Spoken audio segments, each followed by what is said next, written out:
This next lesson has one activity, and the activity centers around a bank statement, and then they will also work around the actual recording of it. They get the practice of recording their savings on the statement, the interest, any withdrawals, and this will require some math. So this is one area where they start putting what they've been listening to and learning into practice by filling it out. They'll keep a running balance, as you can see. They'll add and subtract, come up with a positive balance, hopefully.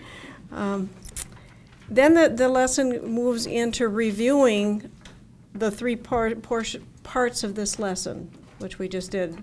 So lesson 2, 3, and 4 all come together as one large lesson, and we'll take time then to review that and some definitions that we want them to know and to learn, and we'll review savings plans. I think in the wrap-up, the emphasis on those definitions and the plans is real important on that. Now, I have a volunteer, but I didn't work with this group, so I don't know who I'm looking for. So, okay. Yeah. So, do you want to have what would be most helpful? Having that one up, maybe? Mm-hmm. Okay. All right.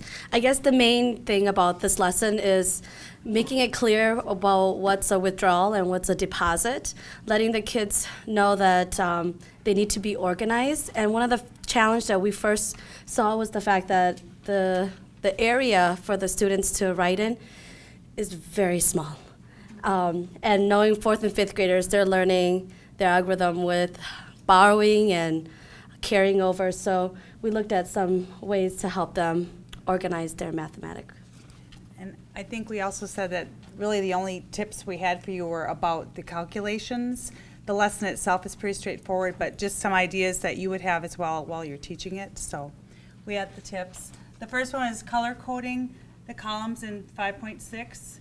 And we talked about how red is a withdrawal and black is for a deposit. And so you would actually have the kids go through and color code as you go.